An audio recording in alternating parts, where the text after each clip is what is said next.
Greetings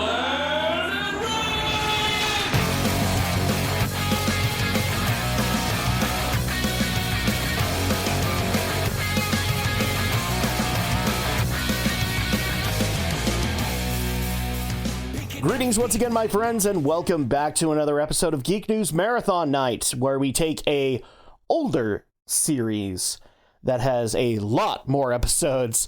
We still analyze episode by episode, but instead we do it in small little chunks. I am your host, Adam Mickelson, aka Drak. I hope everybody's having an awesome day or night when you're listening to this. And joining me, of course, is my lovely wife, Andrea. Andrea, do you still hate Max's mom as much as I do? Sure, why not? I mean, there really is no one else to hate in this. I mean, we both love Tyson's grandpa. So the diametric opposite of that now is Max's mom. And of course, we are talking more Beyblade Season 1. And when last we left off, it looked like we were basically starting up another tournament. But much like the previous one where it was focused more around Ray, this one looks like it was focused more around Max, being the United States tournament. And boy, the start that we got for the premier team, the White Tigers of the US, which are the All-Stars. And I'm just going to call them the sports anime remix from here on in. But we are here to talk episodes 21 through 24, and let's go ahead and get right into 21 because it's kind of the outlier of this. So last we left off, our beloved Breakbladers, I'm just going to find every way to say things backwards, as many ways as possible, so I can just get it. Our beloved Blade Breakers got caught trying to investigate more of the BBA Research Center and try to learn more about their new adversaries, the All-Stars, to which they didn't get punished. That's the weirdest part about this. They didn't get punished. But Mr. Dickinson worked out a little training camp for them to help them prepare for the U.S. tournament. And of course, like most training montages occur, Andrea, we have to go to the middle of nowhere, in the middle of the wilderness, where we can train our top spinning. This doesn't really work, does it? Not with what they're trying to, like, if this was Ash training in the middle of the wilderness with his Pokemon, that would make sense. Mm-hmm. If this was Tai training with Agumon in the middle of the wilderness, this would work. But Tyson training in a tree stump with his top doesn't really work. And what makes it even worse is the coach that they're supposed to have to help them train is a Beyblade novice. Yeah. Nope. I can't make this shit up, people. Basically, it is I don't remember if they actually say where he was from. His name is Antonio. So I'm guessing maybe like he's from Mexico or a South American country or something like that. And it's just remote. And where he lives, there is no Beyblading. And so at that point, when he got to a big city and he got to see Beyblading and he got to learn about it, he wanted to learn more. And he came across Mr. Dickinson. And Mr. Dickinson's answer was to take him to this exact same training camp as the Blade Breakers. So, not really a coach, but more, I guess, more lessons for Tyson to learn the heart of the cards? Or did Mr. Dickinson doesn't earn points with this as the owner of the team. Is it safe to say? Mm. So, yeah, they meet up with Antonio. He is a very weak Beyblader, but the whole premise now becomes in this episode that Tyson and crew start to teach him how to Beyblade, as well as being able to work on their Beyblades. Specifically, in the cabin that they have like a little lab, so to speak, which looks like it had like an Apple II in it, like a really old ass computer, as well as maybe a few books. And that was supposed to be how they're supposed to improve their Beyblade, specifically how Ray has to improve his Beyblade, because according to Mr. Dickinson, that's why he lost against Steve. I guess Steve, right? The football one. The football guy. The football dude. All right, cool. Gundam Maxter. No, we can't even do that because he was a boxer. Damn it. G Gundam does not save me in this occurrence. So this is how Dizzy and Kenny are supposed to improve Beyblades. The problem is that Kenny is still very enamored by the BBA and very mad that he has to work with outdated tech as opposed to what the BBA has. So we basically go into a bunch of training montages, including a weird one where they're at a cliff next to a waterfall, and it just so happens to have like two areas that could pass as Beyblade stadiums. And the whole premise of that is that you have to Beyblade but not fall into the lake below. Fall into the river. Was it a river or was it a lake? I don't remember. All I remember is the waterfall. I want to say there was a little waterfall and it leads into a river, and it's like, well, you'll never get back. It was so dumb. And then they also had the little tree stump outside of the cabin. And we even get to have a little cute moment where Antonio's about to give up because, Tyson's got to work on his Beyblading, and so the answer to this is that Kai, out of nowhere, decides to take the night and teach Antonio how to properly launch his Beyblade, and then be completely quiet about it. And to which we get a scene later where Tyson's grandpa says thank you to Kai, and Kai abruptly blows off Tyson's grandpa. So we also do get to have a resolution to the whole Ray's Bit Beast, because we have a moment where they basically blow up the lab while trying to improve Drigger, and we don't see this happen, but all we get is like this moment where Kenny and Ray are like, Kenny or Chief, whatever you did to my Beyblade, don't ever undo it. Kind of thing. Oh my gosh. But it was supposed to be this whole, like, they had to, what was it, tap into the potential of Drigger. They had to optimize the Beyblade to suit the Bit Beast. Well, wasn't it to do something, optimize the Bit Beast? Yeah, they had to optimize the Beyblade for the Bit Beast. So at that point, my guess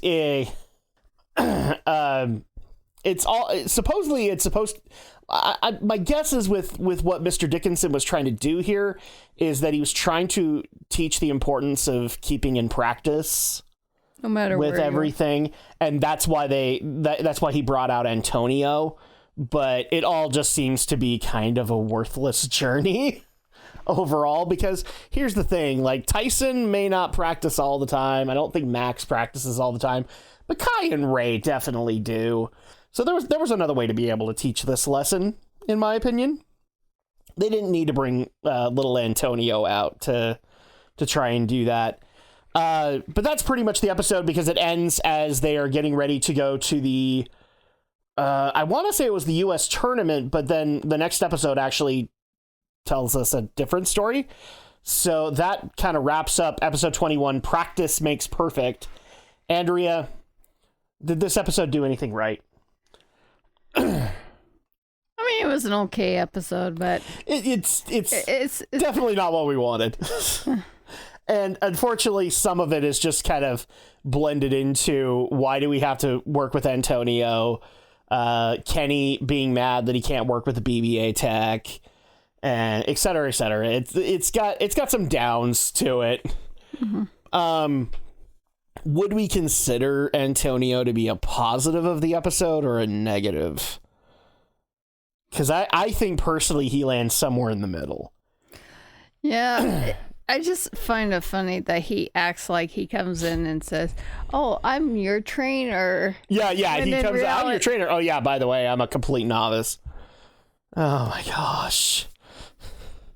Yeah, that didn't work out so much now, did it? Sorry, I cut you off. Well, no, that's what. Yeah. So yeah, that's the problem. Is like there's a lot of negatives, but by the end of the episode, the fact that he's a stronger blader kind of cancels that out. Kind of. Because if this, like, considering how hard the All-Stars kicked the crap out of the Blade Breakers, it might have been more worthwhile to have, like, a legit practicing episode and have them strengthening their own Beyblades, but instead we got this. Mm-hmm. So, any other things that this episode did right? Not much I can think of. It's silly. That's the only positive that I can give it, is like it's silly because of the setting that they're like. I've seen my fair share of stuff. I know what they're trying to do. It just doesn't really fit in this series. Mm-hmm. So that's kind of the deal. What would we say this episode did wrong? The premise. Mm. The premise is kind of wrong. Especially considering that, you know, we're supposed to be training for the all-stars who kick the crap out of the breakers. It's not really where we should have gone. Out of 5, what would you give Practice Makes Perfect? I probably put it at 2.5. Yeah, I'm at about a 2. Because it unfortunately the negatives kind of outweigh the positives here. It is kind of a waste of time. And so, I mean, granted, this isn't Naruto where we have like 20 episodes of wasted time, but if you had more of a actual skilled Beyblader, right? Kind of like, or like at the end, if he kind of teased like, "Oh yeah, I totally played them. I'm actually a much better Beyblader than they think." Well, no, but I mean, if you had one that was kind of like Mr. Miyagi, you know, trying to teach it there. Like, that would have been great. That would have been if it was like an old friend of Mr. Dickinson, that would have been great. That acted like, you know, he's like, and, you know, I'm gonna what if he was like, what was his name?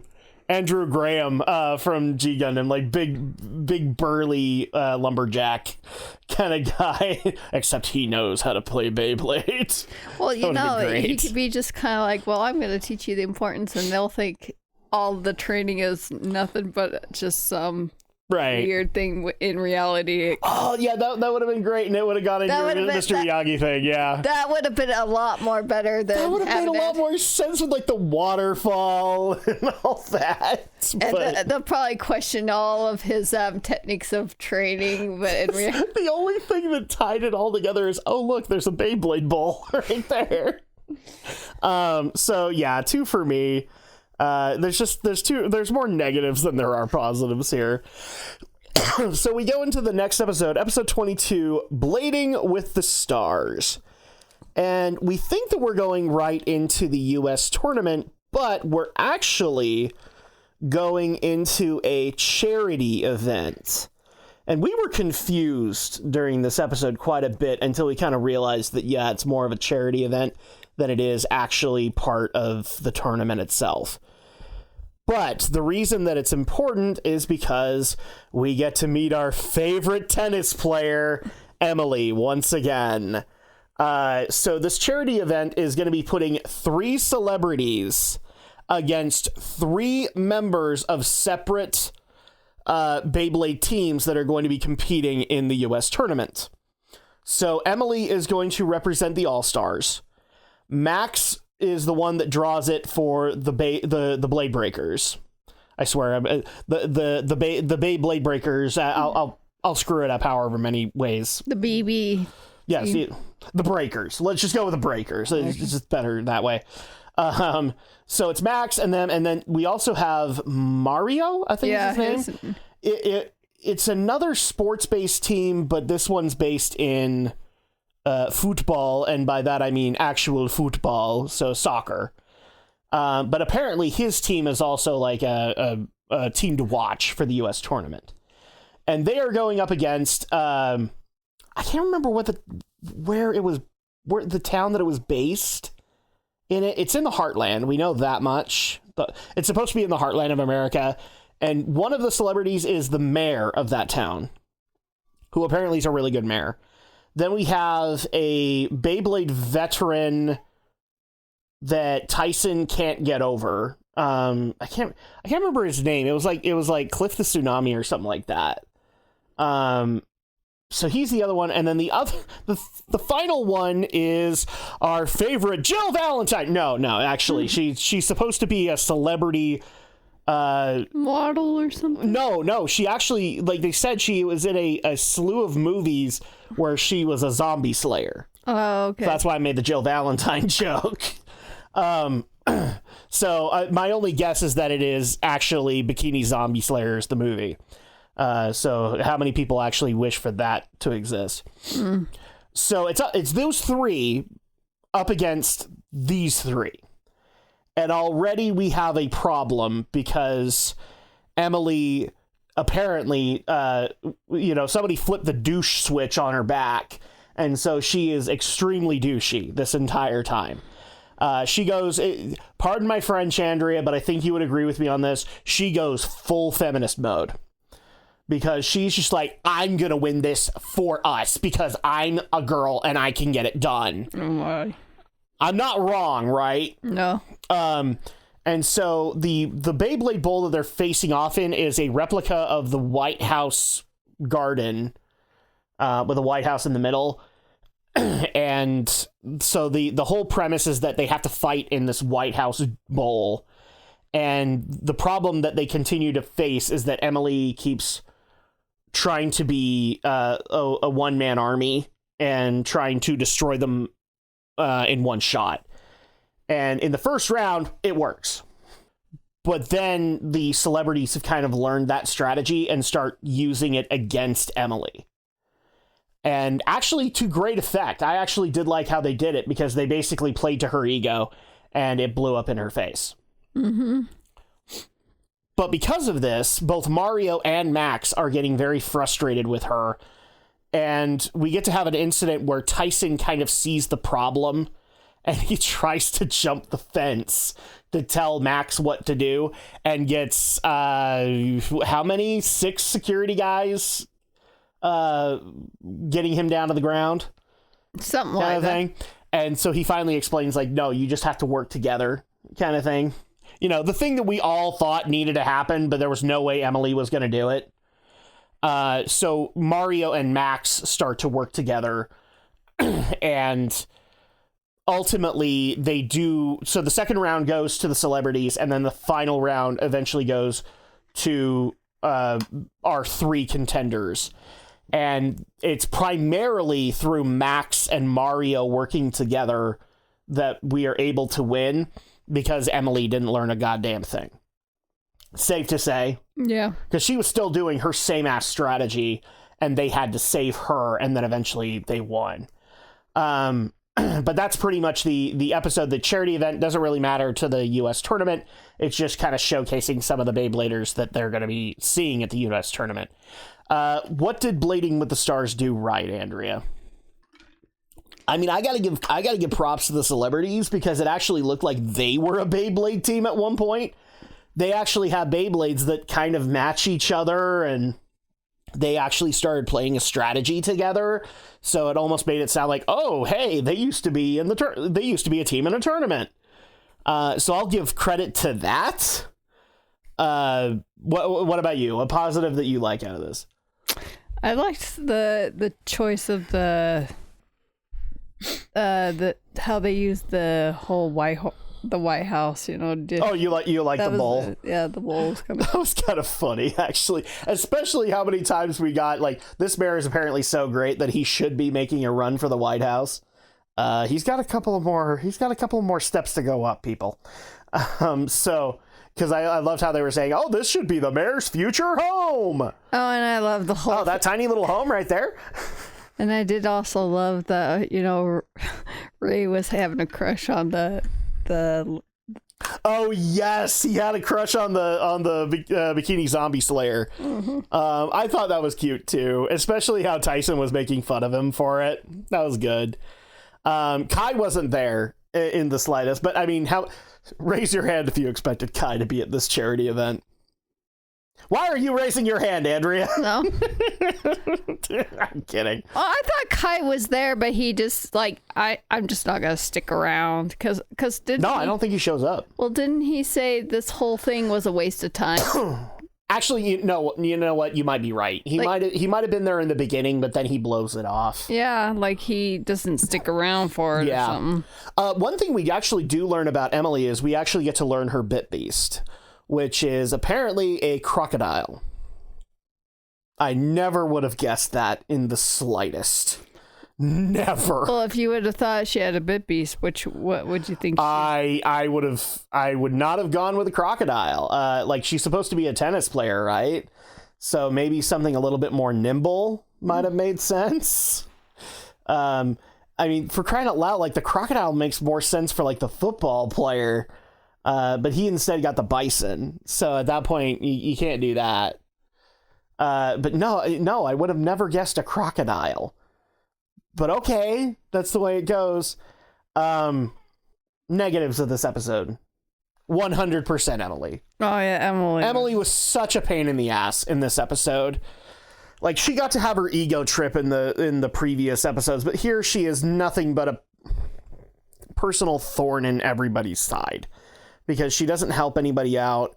I kind of wish that they would have pointed back to Max's mom a few times and had her go, oh, this is her problem. You know, like this is what gets her in trouble. Because that might have been, oh, okay, so this is a flaw for her to overcome. But no, they didn't do anything like that. I will say this as a positive. This the thing I did like out of this is that this showed Max taking control. Where Max started to kind of do his little baby face run. And he works with Mario and with Dracil to win this in the end. So I did like that because, remember, in the previous episodes, oh, my mom doesn't like me. Oh, my goodness. Oh, she likes Emily better than me. And now he's kind of like taking charge. Yeah. So I kind of like that. But other negatives that we can mention. Oh, the name of the mayor, the guy. I can't even remember what the name of the mayor is. Wasn't it like McSneezer or something? Oh, yes, the Mayor McSneeze. That was what it was. It was so stupid. Like, really? It was still, yeah, just remember, just think, this is where he should really be. President McSneeze. Mm-hmm. Yeah, that'll go over really well. I remember, like, sitting there going, oh, it's like McDonald's. It's like Mayor McCheese. That's so corny. I will say this. Tyson eating the entire time while he was there and yet not gaining a pound, that's a negative in this episode as far as I'm concerned, because it took 6 security guards to take him down. So that was kind of weird. But no, I can't really think of anything else. So out of 5, what would we give Blading with the Stars? Probably just give it a 3. Yeah, I'm about there. It's midway. You get good moments with Max, but Emily drags this episode down real hard. It gets a nuisance when Emily is being. Yeah, she is something. She is something. I can think of a word, but I'm too worried that I'll get slapped for saying it. But she is definitely that. But you also love it that like the All-Stars were there and they're like, well, we're gonna go and hit the pool, or we actually got to meet their leader too. So, and we gotta mention this too. I can't remember his name. Isn't it Michael, or was it Michael or something like that? All I remember is, so here's how the All-Stars works, everybody. We have girl who plays tennis, dude who plays football, dude who plays basketball, and their leader is dude who plays baseball. I called it. I am done. I'm done with this team. It's so dumb. But I loved it that, it's just interesting that the rest of the team is like, oh, we're going to go do something else because we don't want to sit and watch this whole charity thing. So, and Judy's like, well, I just want to come and see how Max, watch Max. Which I was like sitting there going, no, you don't get that. You already failed as a mom. You don't get to have a mom moment. So, 3 for me. It's Max has good moments, but Emily just drags it down. So yeah, another negative of the episode. We learned baseball leads not to them. mention when Emily is like being a pain throughout the whole thing. I'm surprised Max is like finally he's like grows a spine and starts taking charge. Well, he does. Yeah, that was refreshing. So at that point, I was kind of hoping that we would turn over to Judy and she'd be like, "Oh, my son does have a pair." Yeah, he did the entire time. You're just a douche nozzle. So then we move to episode 23, Showdown in Vegas, and this is where the official U.S. tournament starts. And of course, it's in the middle of Las Vegas. So the first round that we have.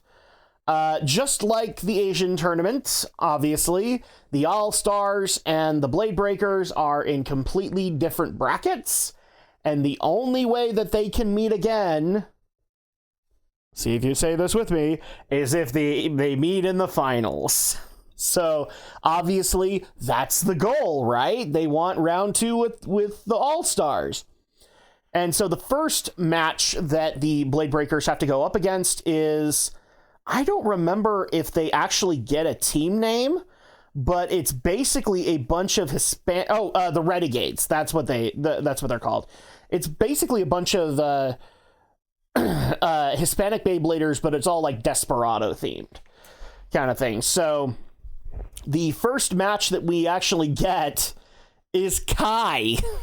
Kai volunteers to step out off the bench to take on their first contender, who is dressed up basically like a gaucho player.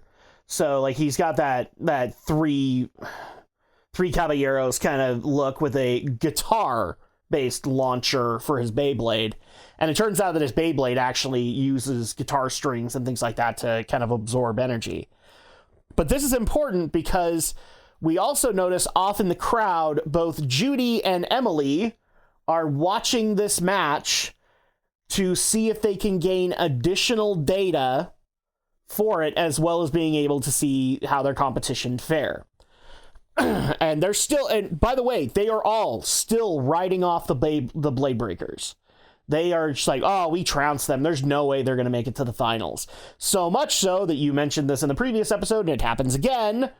Michael, Steve, and I can't remember the other guy. They all leave again. And Emily sticks there because she wants to see if they can gather data. Kai stepping up actually piques their interest because, remember, they didn't get any data on Kai. Kai never stepped up.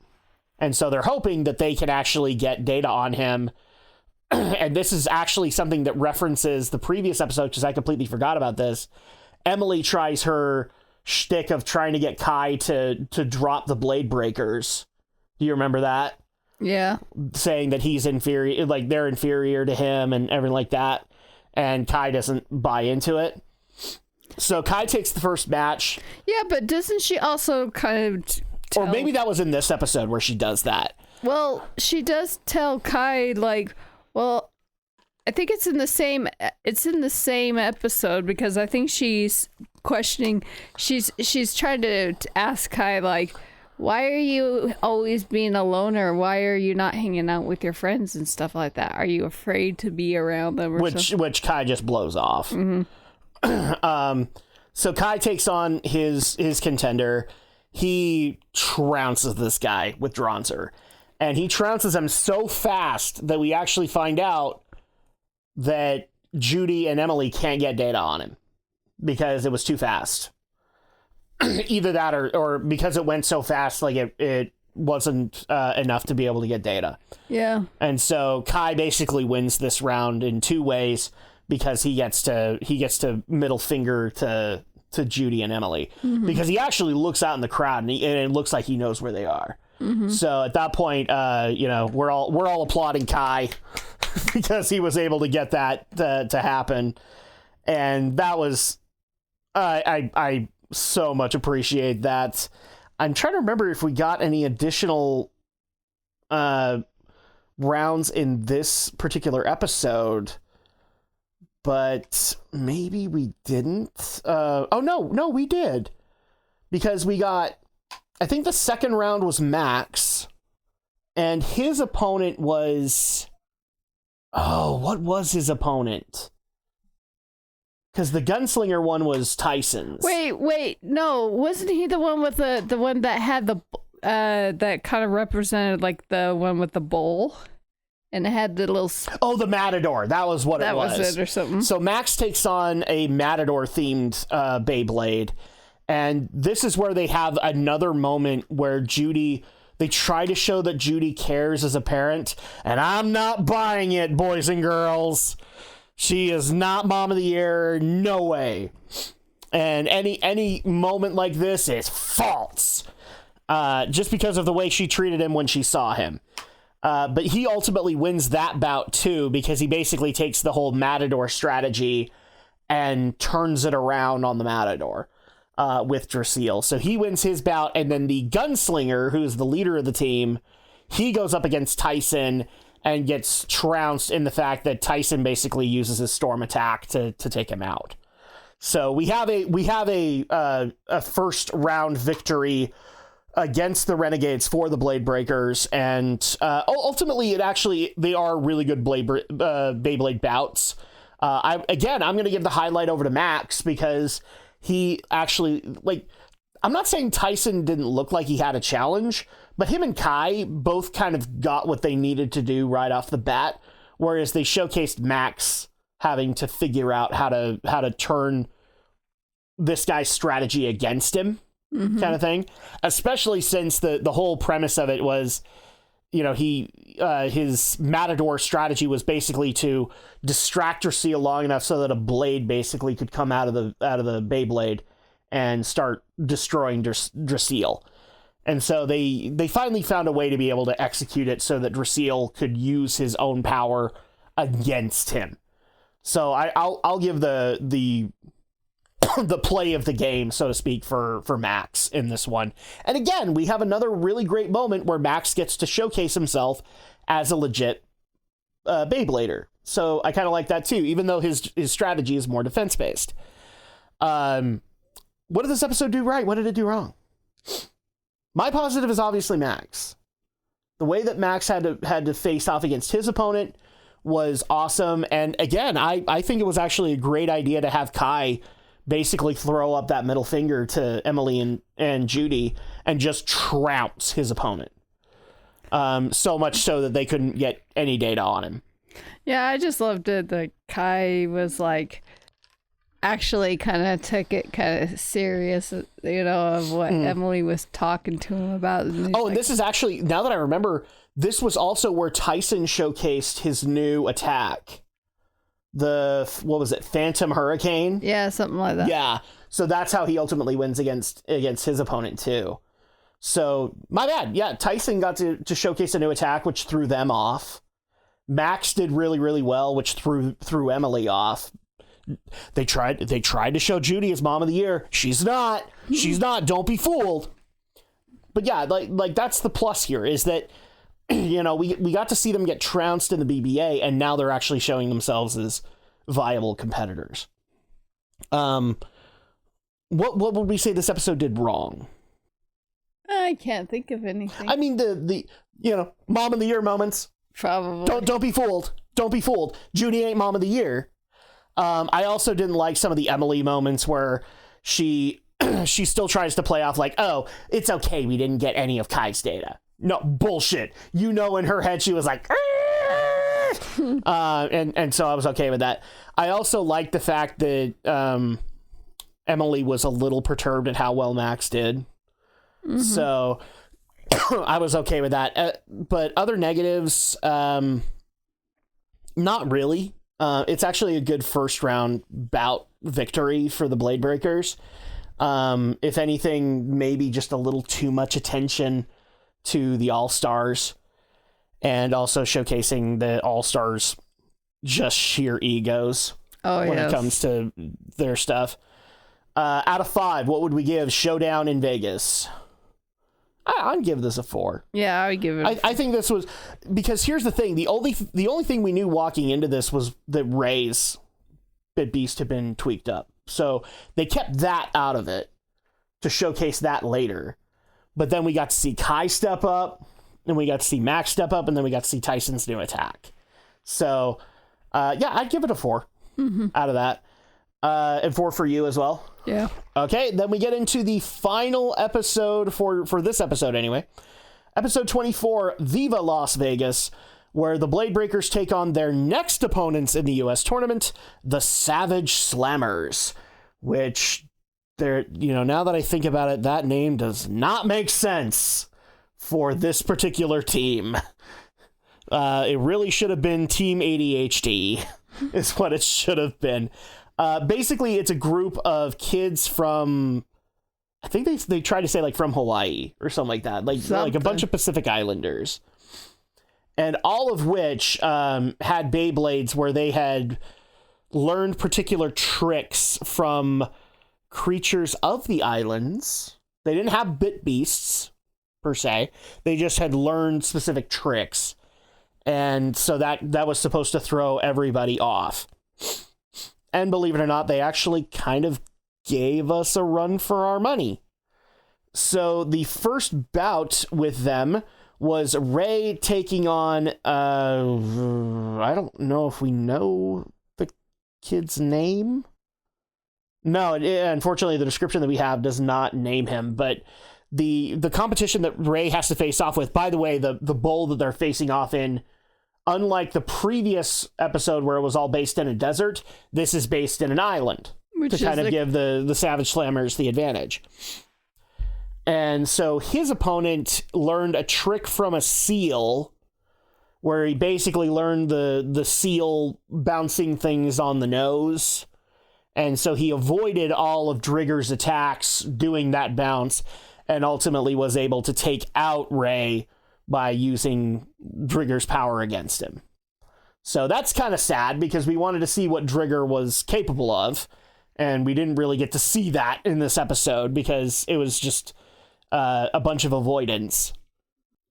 Well, I thought he lost, because he lose by, he thought he couldn't figure out where the Beyblade went or something, and all of a sudden it popped up and attacked It popped up out of the water, yeah, because again, a seal. So, like, that's kind of how that worked out. And that took him off guard or something. Mm-hmm. Max is up next, and his opponent is a kid who loves iguanas, is the gimmick of it. And so at that point, he tries to use the iguana's speed and nimbleness against... No. Isn't that iguana one for Ray?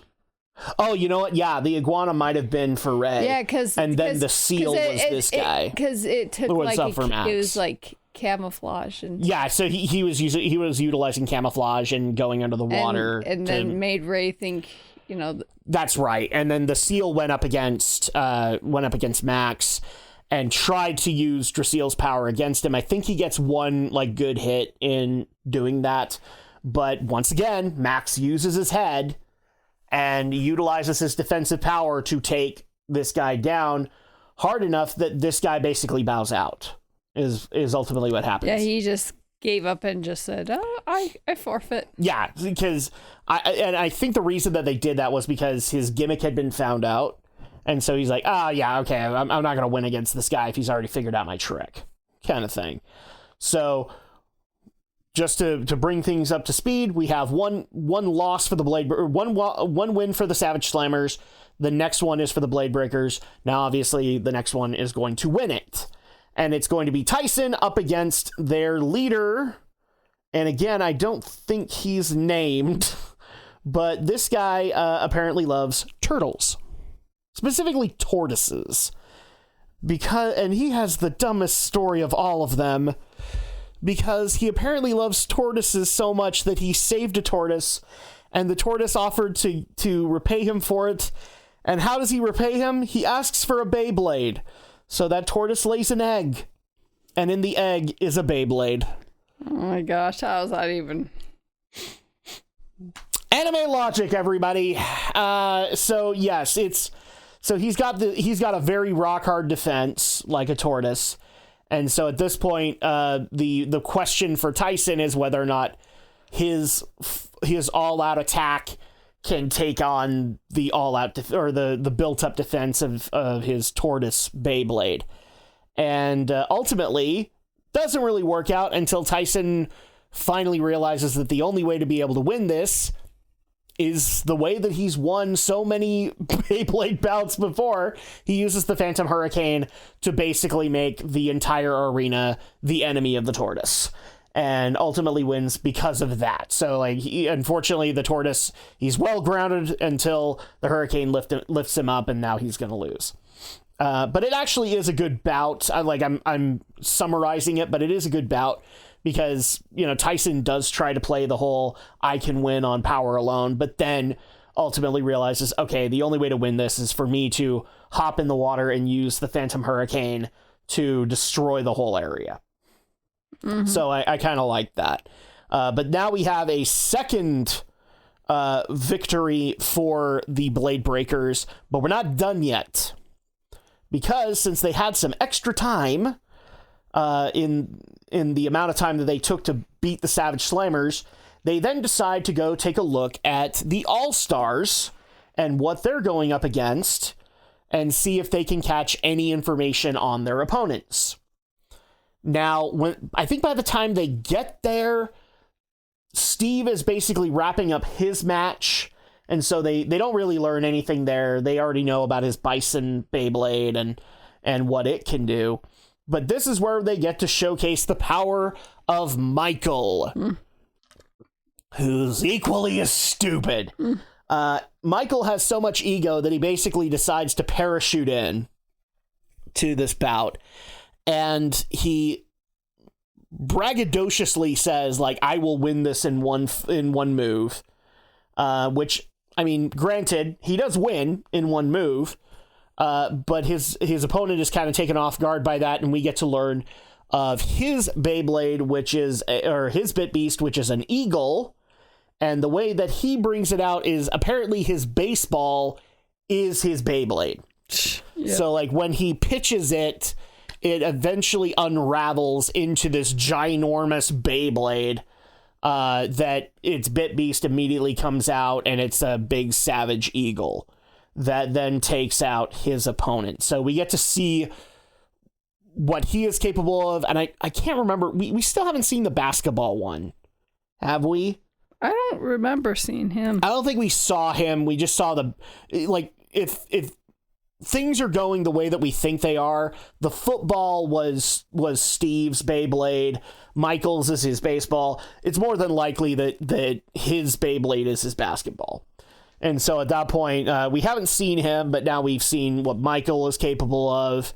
And that's kind of how this episode wraps up, to kind of highlight, okay, this is what we can expect in the finals. So what did this episode do right? What did it do wrong? Well, I would say it had pretty unique challenges. I'm going to say the Savage Slammers here are a mixed bag, because in some cases they're negative, and in some cases they're positive. I like the fact that they had gimmicks that didn't necessarily involve Bit Beasts, but aside from the tortoise one, the other two were kind of stupid. Sorry, I have to upset people, but I wasn't really into the iguana one, and I really wasn't into the seal one. The tortoise one was a good idea. The only problem I have with the tortoise one is the whole egg, Beyblade hatched from an egg. That was stupid. And that's probably not how that happened. So yeah, the positives are, I do like the fact that the Slammers presented a challenge for the Blade Breakers, but I didn't like how quickly Ray got trounced. I did like how Max was able to save it in the end, and I did like how Tyson eventually won. But the Savage Slammers themselves are kind of a negative too, because of the gimmick. So your positive is the Slammers. Well, yeah, I would say they were pretty unique in a way. Would we say the reveal of Michael's Bit Beast is a positive of this episode? Well, I did like it. It looks cool. I'll give it that. I just, again, I have the issue of like your baseball is your Beyblade. Really? Oh, the sports theme is getting really ridiculous. What did this episode do wrong? I've already kind of pointed this out. I don't really like the Savage Slammers. At least the first two bouts and the whole a Beyblade hatched from an egg. I don't like it, but that's me. Well, I'm surprised even the person who was doing this second fight was like, oh, I'm just going to quit and go home, sort of thing. That was kind of weird. How did you feel that Ray got trounced as hard as he did? Well, I thought that was kind of weird considering how much hype we got about, them destroying the cabin. Yeah. But I don't know. That felt weird.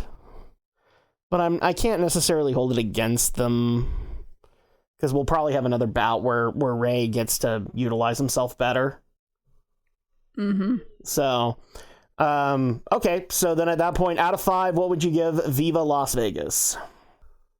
This one I'm not going to rate that high. It's like a 3. I would do a 3 too. Yeah, like the Savage Slammers probably would have been better in the previous round and then have the Renegades in this round, but that's not how it went. So yeah, 3 out of 5, and that's all 4 episodes for this week. So thank you guys so much for joining us. And if you're brand spanking new, make sure to like on the video and leave your opinions on the episodes. We obviously like that too. And you can also give a subscribe to the channel. That definitely helps us out. Or if you're listening in podcast format, you can follow us on Apple Podcasts, Google Podcasts, Amazon Podcasts, Player.fm, and Spotify. And we appreciate all of the support that you guys can give. And when we come back, it's going to be... I don't know if we're going to wrap up the U.S. tournament, but we're probably at least going to get closer to the finals. Is that like, do you think we would end up at the finals by the end of episode 28? I would think so. I would hope so, but that's my guess. And it'll be interesting to see what the next tournament is and which character gets highlighted for it. But we will see you guys next time for episodes 25 through 28 of Beyblade Season 1. Until then, Andrea, would you do the honors? I don't know if I can. Just say the words.